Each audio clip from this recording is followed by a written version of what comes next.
So in the previous class we have studied about salts, that is when an acid reacts with a base it gives salt and water, and we have studied the pH scale also, which indicates the acidity or basicity of a salt or solution.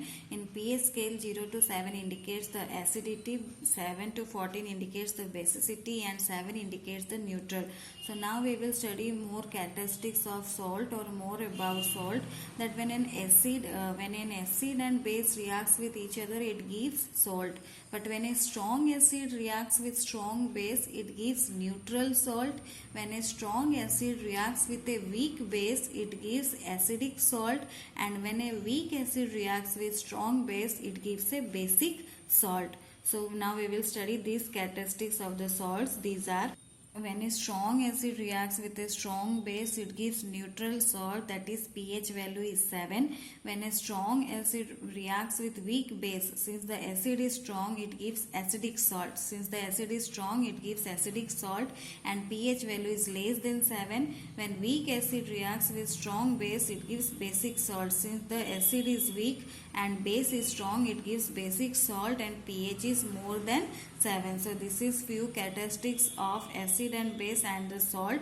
And when we are talking about salts, so in our mind the first salt is that common salt that we use in our day-to-day life in our food items. So first of all we will study about the common salt. So common salt, already we know that when acid and base reacts with each other they give salt and water. So here acid is hydrochloric acid and base is sodium hydroxide. So when hydrochloric acid and sodium hydroxide, acid and base reacts with each other they give a salt which is known as sodium chloride.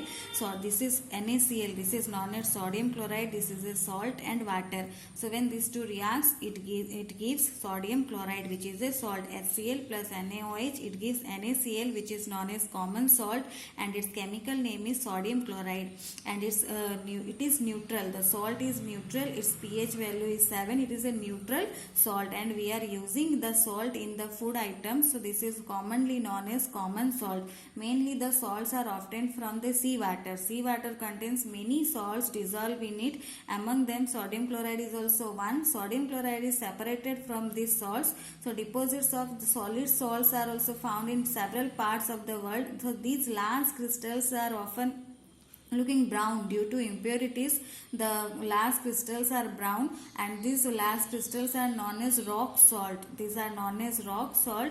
So sodium chloride is obtained from hydrochloric acid and sodium hydroxide. When these two react with each other they give sodium chloride, and sodium chloride is very important for us because it is a neutral salt, and it also help us in getting various useful other chemicals which are very useful for us. So sodium chloride is important because using sodium chloride we are getting many other chemicals also. So sodium chloride is also used as a raw material for other chemicals which are very useful for us. So using this raw material or sodium chloride we can get all these chemicals like sodium hydroxide, bleaching powder, baking soda and washing soda. So for all these chemicals sodium chloride act as a raw material, because using this important raw material we can get all these things for our daily use. So now we will see how we will get all these chemicals from sodium chloride and what is their uses in our daily life. So first of all we will study about sodium hydroxide, that how we will get sodium hydroxide from sodium chloride and water is uses in our daily life. So to get sodium hydroxide we will use sodium chloride as raw material. Aqueous solution of sodium chloride is called brine. Aqueous solution of sodium chloride is called brine. So when electricity is passed through the brine or the aqueous solution of sodium chloride, it decomposes. After passing electricity it decomposes to give sodium hydroxide, chlorine and hydrogen. So you can say that sodium chloride plus water it gives sodium hydroxide, chlorine and hydrogen. Or you can say that when electricity is passed through brine or an aqueous solution of sodium chloride it decomposes to give sodium hydroxide, and this process is called chloroalkali process. This process is called chloralkali process. Why it is known as chloralkali process? Because you can see here the products formed are NaOH. sodium hydroxide, which is an alkali. Cl2, its name is chlorine. Cl2, its name is chlorine, and it is an alkali. Since in the product we are getting chlorine and alkali, this process is called chlor-alkali process. This process is called chlor-alkali process. So this is called chlor-alkali process when aqueous solution of sodium chloride called brine is subjected to electrolysis, or when electricity is passed through aqueous solution of sodium chloride or brine, it decomposes to give sodium hydroxide and chlorine gas and hydrogen gas. Since the products formed are a chlorine and a alkali, this process is called chlor-alkali process. So in this process we are getting sodium hydroxide. You can balance this equation. In this equation, as a product we are getting sodium hydroxide, which is aqueous solution which is formed near cathode. When electricity is passed, means an anode is there and a cathode is there. So the sodium hydroxide is formed near the cathode, and chlorine gas is formed near anode, and hydrogen is formed at the cathode.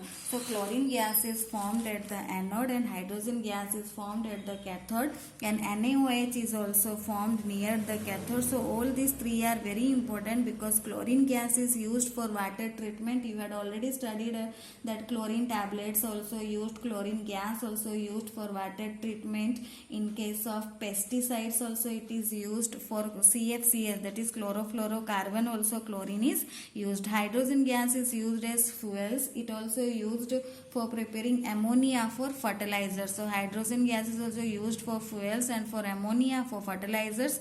Sodium hydroxide is used for soap and detergents, for making paper, for artificial fiber. So chlorine gas is used for water treatment, for PVC, for CFCs and pesticides. Hydrogen gas is used for fuels and for ammonia for fertilizer. Sodium hydroxide is used for degreasing metals, soaps, detergents, for making paper, for artificial fiber. Sodium hydroxide is used. So next is now we will see how we will get bleaching powder from sodium chloride, or using sodium chloride, how we will get the bleaching powder. So already using sodium chloride already we got chlorine gas. Using sodium chloride or using brine, that is aqueous solution of sodium chloride, we already got chlorine gas. So for making bleaching powder, that chlorine gas will be used. Chlorine gas is used for the manufacture of bleaching powder.